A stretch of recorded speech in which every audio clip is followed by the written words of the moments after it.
Imagine, for a moment, that you have been chosen by destiny.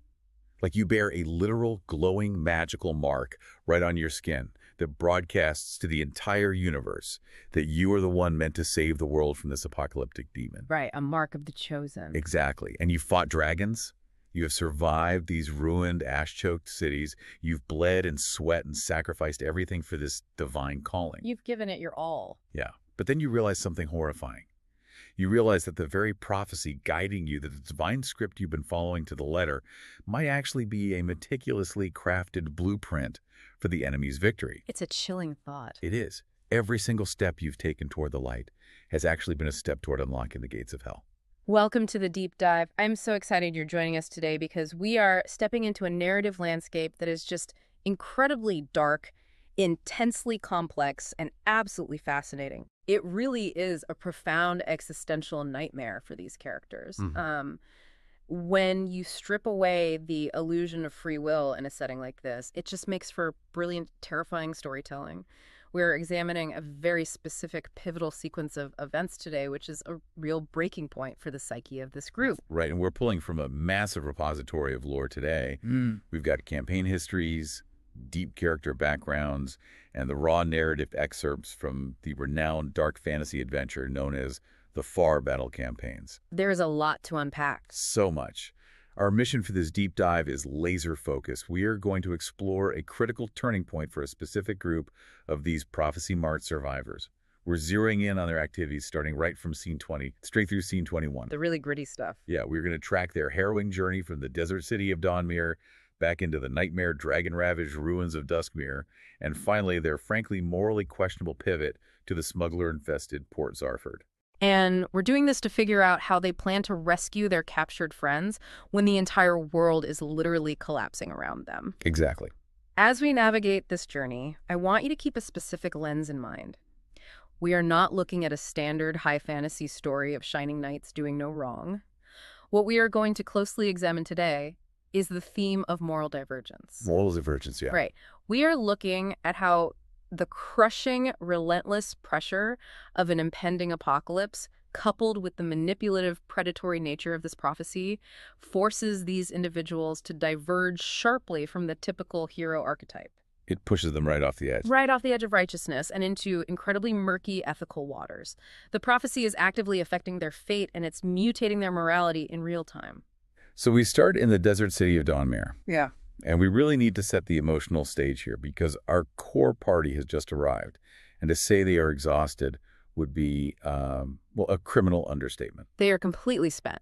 They have been through the meat grinder. Yeah. We've got Welsies, the steadfast dwarven paladin Detenimus, the silver-tongued half-elf warlock Aaron, the pragmatic human ranger Bip, the highly evasive halfling rogue, and Debbie the elf wizard, who in a previous much quieter life was a baker. Quite the career change. I mean, right. And they are accompanied by their allies, Kolkita, a bird-race swordsman, and Zora, a high elf sorcerer. They have just barely survived a nightmare scenario in Mistwood Vale, dealing with an entity known as the Watcher.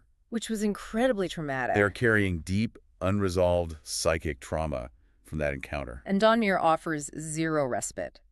It is not the safe haven they might have hoped for after surviving the mists. The environment itself is actively hostile. Dawnmere is described as boisterous, chaotic, and overflowing to the breaking point with refugees. So many refugees. And these aren't people fleeing a standard war. They're fleeing a phenomenon known as the bleeding of the sands. I want to pause on that because the visual of the bleeding of the sands is just so striking. What exactly does that mean ecologically in this world? It's a rapid environmental decay, a literal rotting of the landscape. Wow. Yeah, the sands are losing their natural properties, turning into this viscous, corrupted matter. And this is directly caused by the growing, encroaching power of the greater demon Gormak. So it's not just an army marching. No, the apocalypse isn't just an abstract idea or a distant threat. It is an ecological disaster displacing thousands of people. It's demonic terraforming. And it means the pressure cooker of Dawnmere is ready to explode at any moment. It's a powder keg. And right away, amidst all this chaos, the party notices a highly concerning detail. Their chronicler, the bard Howl, is missing. That's a huge problem for them. It really is. Now, Howl is an Aasimar who has essentially been following them around, gathering their stories and spreading their legend. He's been their hype man. His absence is strategically significant. Mhm. Howell isn't just a friend they enjoy having drinks with. He's the PR department for their heroics. In a world teetering on the edge of destruction, public perception is a tangible currency. He shapes how the world perceives them. Without him, they are just heavily armed vagrants. I completely agree. And the news they get about him is pretty grim. They find out from another traveling harpist, a woman named Tahalia Brightstring, that Howell was last seen in the massive Zephyr city. And he wasn't just hanging out. No, he was caught in the middle of a violent pogrom against dark magic practitioners. Which introduces another layer of societal collapse. When people are terrified of an apocalyptic demon, they turn on anyone associated with the occult. Zephyr City, tearing itself apart in a witch hunt while the sands bleed, is perfectly emblematic of a world losing its mind. But the party is practical. They know they need their deeds recorded to maintain their standing and leverage, so they actually pay Tahalia 20 gold. Which, let's be honest, is a staggering, life-changing sum for a commoner harpist. Oh, completely. They pay her to record their latest tale of surviving the invisible stalkers in the mist. But they barely have time to hand over the coin before a massive commotion erupts out in the main city square. The portal. In the center of Dawnmere sits an ancient transport portal connecting directly to the ruined city of Duskmere. As the party steps out into the street, they see portal wizards and city guards engaged in a frantic, desperate struggle. And it's not what you'd expect. Right, here's the terrifying part. They aren't trying to open the portal to mount an offensive. They are fighting with everything they have to keep it sealed. Right. The portal is shimmering, the surrounding sands are rising into great unnatural sheets, and the magic is trying to activate all on its own. And here is where the prophecy kicks in and asserts control. As the party approaches the square, the purple prophecy marks on their skin. The literal brands that designate them as the chosen ones begin to throb brilliantly. It's not just a glow, it's a physical reaction. Atenimus the warlock actually falls into a trance. He becomes completely mesmerized, walking mindlessly forward toward this rogue portal until Aaron literally has to grab his shoulder and yank him back to stop him. That's terrifying. Atenimus snaps out of it, turns to Aaron and says, "Can you not hear the whispers that we should come through the portal?" Think about the loss of bodily autonomy there. The prophecy isn't just a prestigious title, it's a physical tether. The demon Gormak is on the other side of that portal, and the magic embedded in their skin is actively attempting to draw the party into his domain. It's a tractor beam disguised as destiny. Exactly. You have to wonder how terrifying that is for Atenimus specifically. He is a warlock. His power already comes from a subjugating pact with a lesser demon patron. Now he's being puppeteered by an even greater demonic force. It has to be maddening. But this very public, highly visible display of their connection to the rogue portal catches the immediate attention of the authorities. You can't just have your skin glow purple in resonance with a demonic gateway and not get noticed by the guards trying to hold the line. It earns them an immediate direct audience with Jarl Rowan Kingsley, who is currently acting on behalf of the King of Giva. And the Jarl is at his wit's end. Oh, totally. This portal keeps trying to tear itself open, his guards are terrified, morale is in the gutter, and he has absolutely zero intelligence on what is happening on the other side in Duskmere.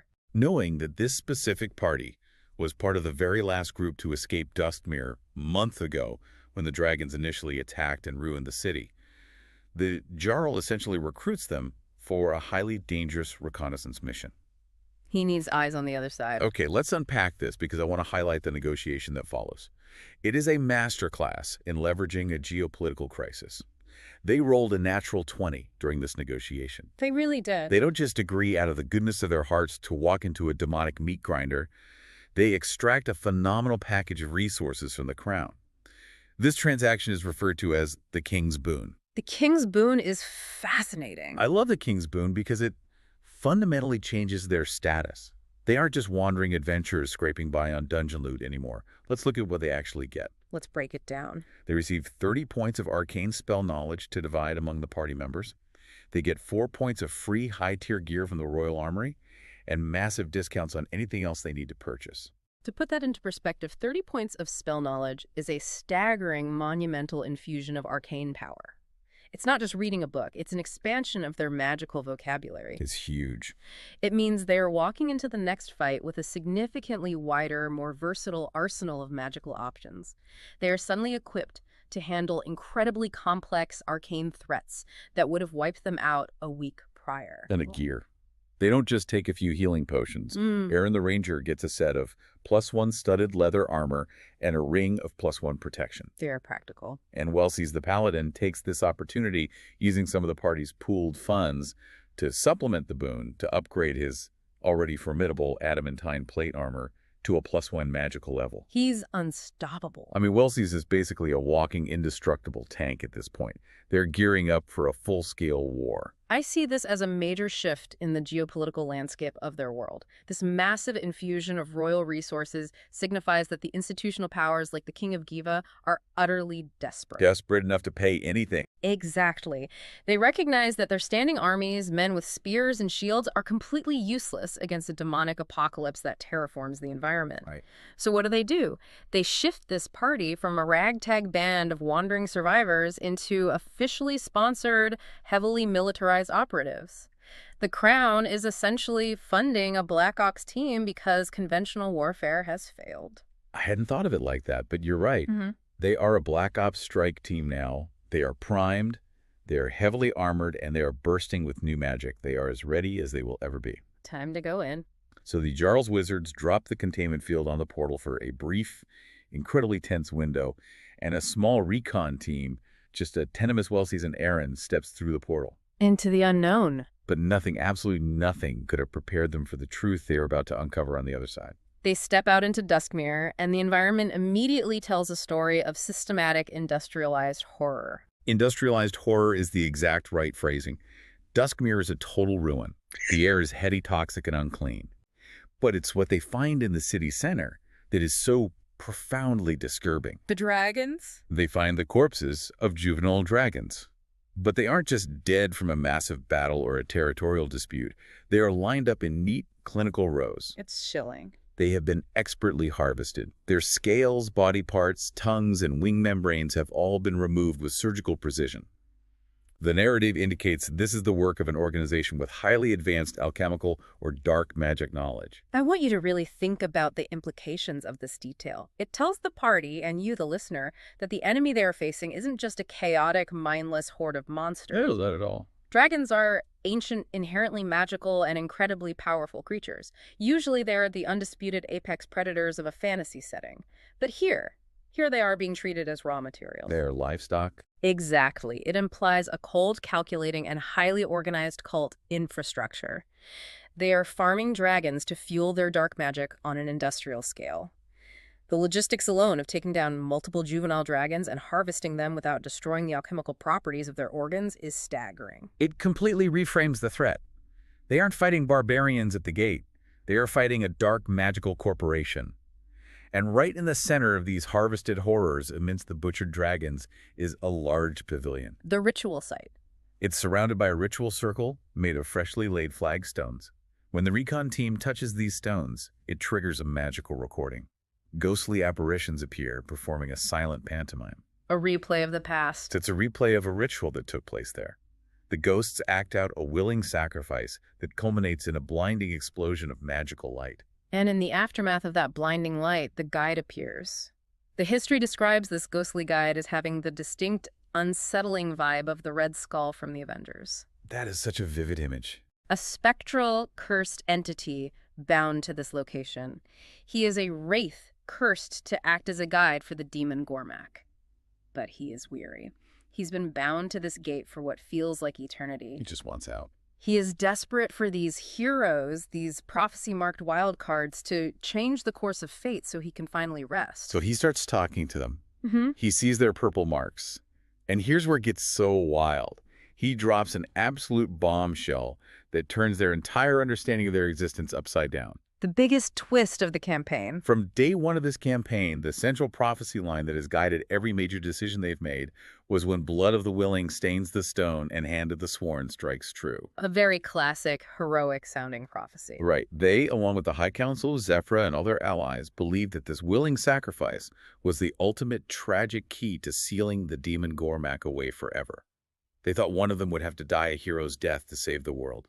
What's fascinating here is the insidious nature of the prophecy itself. It's the real villain here. The ghostly guide reveals that they had it completely backward. Completely. The entire world had it backward. The willing sacrifice is not the key to closing the door. It is the exact specific mechanism required to open the gate for Gormak. I just want to sit with that for a second. Let that sink in. The magical purple glow that marks them as the chosen ones, the magic that has actively guided them, protected them, and pushed them forward, has been maneuvering them toward a moment where one of them will willingly offer their life. A horrific realization. And that sacrifice wouldn't save the world. It would serve as the arcane battery to pull the devil himself into the material plane. The prophecy is a lie. It's a trap designed to trip good people into triggering the apocalypse. It is a phenomenal narrative subversion. It forces you to reconsider every single action they've taken up to this point. The very magic they thought was their divine mandate is actually Gormak's leash. His leash, yeah. The ghost explains the mechanics of the trap. 2 pawns are needed to open the door, and if one of those pawns is a willing sacrifice, it guarantees Gormak's arrival without the portal collapsing. It weaponizes their morality. The demon weaponized the concept of heroism against them. He knew a hero would lay down their life for the greater good, so he made that exact act the trigger for his invasion. It's sickeningly brilliant. But the ghost doesn't stop there. He realizes he has a captive audience of people who might actually be able to break the cycle. So he outlines the entire hierarchy of this apocalyptic cult. The corporate structure of the enemy. He breaks them down into what are known as Gormak's generals. You have the Eye, which the party immediately realizes is the invisible psychic watcher that hunted them in the mists of their hometown. That must have been a terrifying connection to make. You have the Mouth, located somewhere in the uncharted frozen north, the Hands, which deal in fire and infernal contracts, and finally the Fingers. The Fingers are particularly interesting because they are the cult's high-level operatives embedded out in the world. The party has already encountered them. They have. The pirate Admiral Windbeard, whom Atenemus executed, was a Finger. The corrupted priestess they barely defeated in Sunspire was a Finger.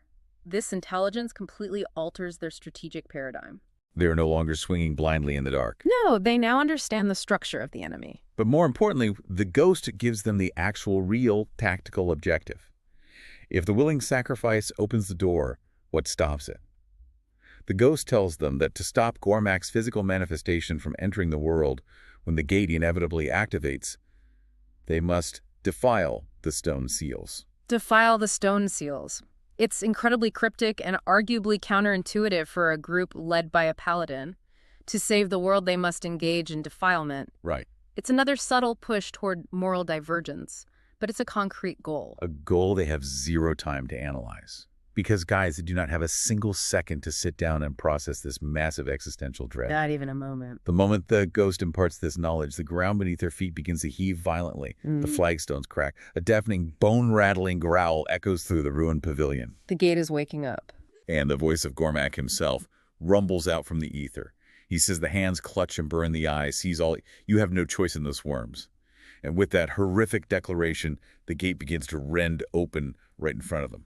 The psychological weight of what they just learned is immense, but the physical reality of a demonic gateway tearing open demands immediate action. The demon is literally knocking. There is no time for a therapy session about their false destiny. It's an absolute chaotic, panicked retreat. Atenemus, Welsies, and Aaron turn and sprint for the portal back to Dawnmere.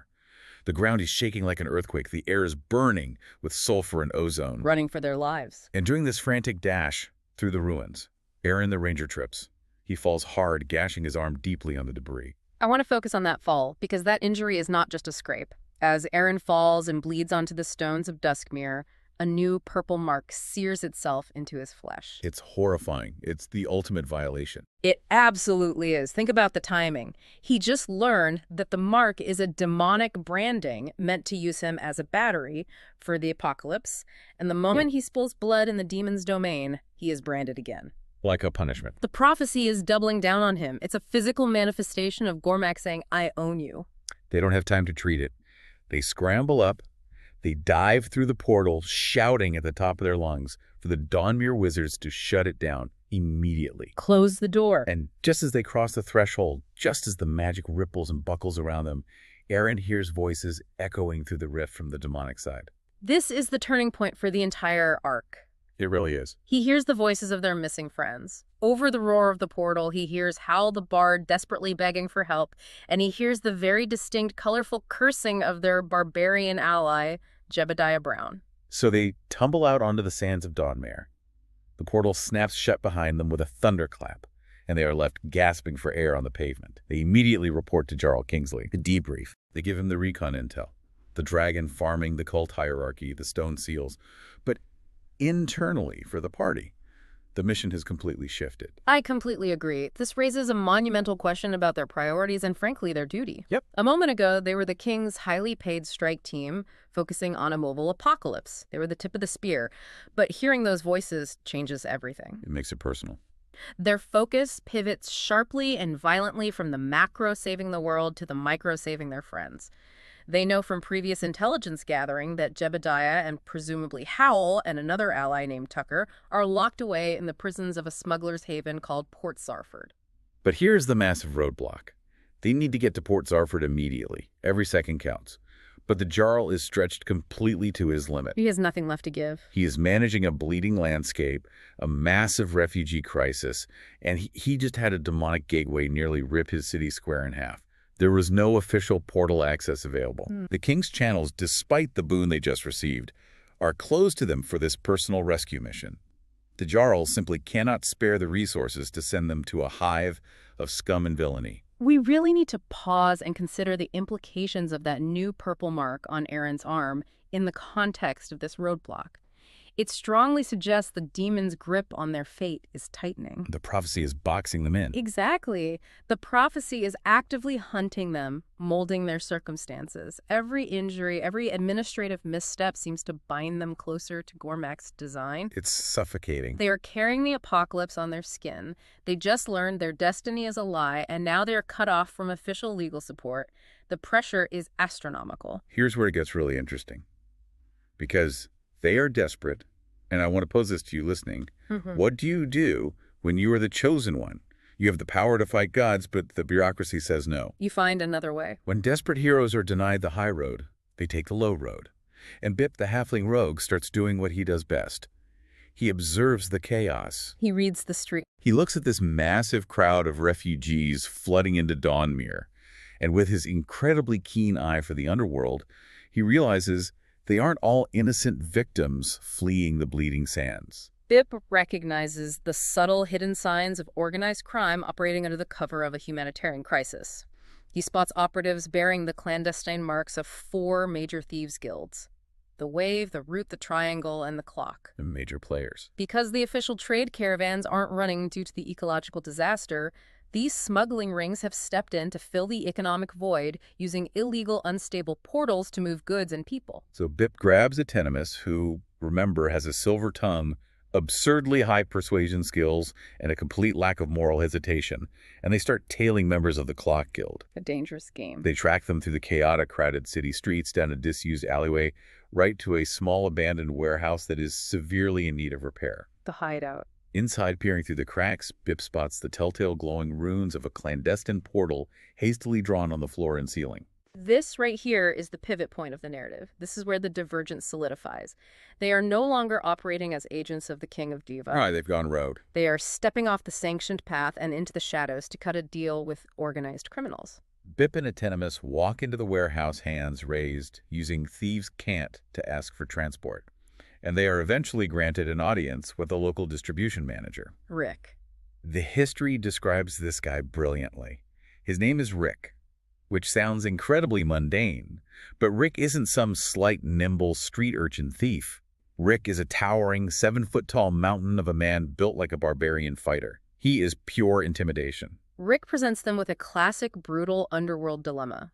He can get them and their entire party to Port Zarford through his illegal portal, but it comes with a steep price. What are the options? Option A is pay a staggering 10,000 gold pieces up front. Option B is perform a recovery mission for the guild. Specifically, he wants them to intercept a merchant caravan heading in from the west and steal a specific marked bag before it reaches the Dawnmere gates. 10,000 gold or rob a caravan? The party regroups to discuss it, and they choose the heist. Of course they do. To save their hard-earned gold. Gold they could arguably use to buy better gear to fight the demon. These chosen ones, these prophecy-marked saviors of the world, decide to ambush a trade caravan in the desert. If we connect this to the bigger picture, look at this decision. This is the crux of the moral divergence we talked about at the beginning. It is a massive, undeniable departure from typical hero behavior. Absolutely. Let's break down the psychological profiles of this team, because if you look closely at their histories, this group is incredibly prone to anti-heroic choices. This heist isn't an anomaly, it's a culmination of their trauma. Oh, absolutely. Let's start with Atenemus the Warlock. His magic doesn't come from years of study in a tower or divine grace from a benevolent god. Yeah. It comes from a pact with a lesser demon patron. A very demanding patron. And this patron regularly forces him to do horrific things to maintain his power. Earlier in the campaign, Atenemus literally executed a defenseless capture and pirate admiral named Jack Windbeard in cold blood. Just murdered him. He just murdered him simply because his patron demanded the death of a chosen one. Atenemus didn't even blink. Precisely. Atenemus is a pragmatist driven by raw survival and the terrifying, uncompromising demands of his dark pact. Morality is a luxury he literally cannot afford. What about Aaron? Then you have Aaron the Ranger. He is driven by a deep-seated, violent hatred for orcs because they crippled his father. He is practical to a fault.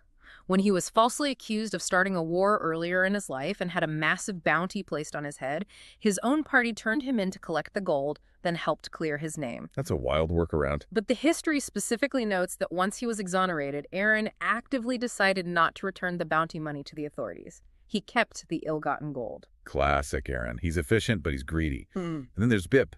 Pip is perhaps the most unabashedly amoral member of the group. Bip is wild. Think back to the initial destruction of Duskmere months ago when people were being slaughtered by dragons in the streets. Bip needed a distraction so he and his friends could escape the carnage. I know what you're going to say. What did he do? He found a terrified, fleeing civilian villager, and he tied a bell to them. He literally turned an innocent person into an acoustic dinner bell to draw the dragons away from himself. I still can't get over that detail. It is an incredibly dark, ruthless survivalist action. It shows that Bip will prioritize his group over anyone else without a single second thought. The social contract means nothing to him when his life is on the line. So for Atenemus, Aaron and Bip robbing a caravan is just another Tuesday. But we have to talk about Welsies. Welsies is the dwarven paladin. He's supposed to be the moral compass of the group. The shining light. He is bound by strict divine oaths. How does a paladin justify plotting a highway robbery? I look at this and think he's completely lost his way. He's a fallen paladin at this point. I wouldn't say he's fallen yet. I think that's too simple a read. Look at the mechanics of the situation. Welsies is experiencing the ultimate cognitive dissonance. He has to rationalize this. How, though? He has to convince himself that robbing this caravan is a necessary evil. A minor, localized sin committed in service of the massive greater good of reaching Port Zarford to rescue their friends, which allows them to stay together to ultimately save the world from Gormak. The trolley problem. It's the trolley problem on a grand scale, exactly. If he refuses, they can't save Hal and Jebediah, the party splinters, and the world ends, so he compromises. But a compromise of that magnitude changes you. And it raises an incredible question for you, the listener, to ponder. Put yourself in Welsie's heavy adamantine boots. It's a heavy burden. When you are fighting an apocalyptic demon, when the stakes are literal global annihilation, does the battle require you to become a monster yourself? Can you hold on to chivalry, honor, and rigid moral codes when the fate of the world and the lives of your closest friends are on the line? Or does the end truly always justify the means? I think the prophecy is corrupting them, not just magically with these purple brands, but morally. It's forcing them into impossible corners. It's an erosion of the soul. And with their consciences neatly tucked away, or at least heavily rationalized by the paladin, the team sets out into the cool desert night to execute their heist. Time to go to work. They track the caravan, guided by Rick's underworld intelligence, and find the merchants camped out under the stars. The tactical execution here is swift, efficient, and utterly ruthless. They don't walk up and negotiate. They don't try to buy the bag from the merchants. They strike from the shadows like the monsters they usually hunt. They utilize their new power dynamics perfectly. Atenemus takes the lead.